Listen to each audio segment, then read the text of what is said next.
Kita mungkin pernah merasa ketika berada di suatu lingkungan, ada orang-orang yang suaranya didengarkan, pendapatnya dipertimbangkan, dan bahkan salah pun tetap didengarkan. Itulah contoh kecil dari dinamika kekuasaan dalam kehidupan sosial.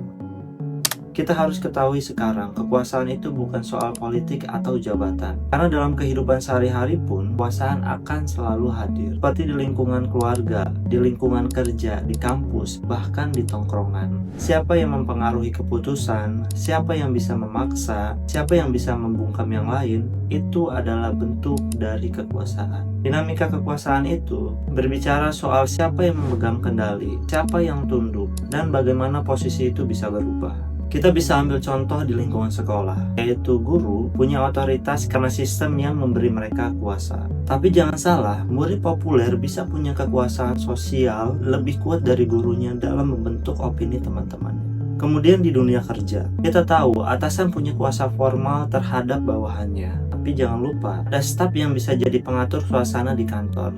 Karena dia disukai banyak orang. Itu adalah kuasa informal. Gue pernah berada di satu komunitas sosial. Secara struktur, di situ ada ketua, sekretaris, dan anggota. Tapi yang lucu, keputusan banyak diatur oleh satu orang yang bahkan tidak punya jabatan resmi. Dan kenapa? Karena dia disegani, karena dia punya jaringan kuat, dan karena dia tahu cara mempengaruhi orang lain.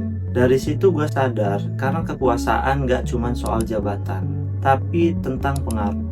Dan pengaruh bisa dibangun lewat banyak cara, yaitu wibawa, kepercayaan, uang, bahkan ancaman. Memahami dinamika kekuasaan bukan berarti kita menjadi oportunis, tapi dengan memahaminya, kita bisa jadi lebih sadar bagaimana suatu kekuasaan itu bekerja. Akhirnya, kita bisa jadi tahu, yaitu kapan harus bicara, kapan harus mundur, dan kapan harus melawan. Karena tanpa kesadaran ini, kita bisa jadi pion di permainan orang lain, dan tanpa sadar bahwa kita sedang dipermainkan.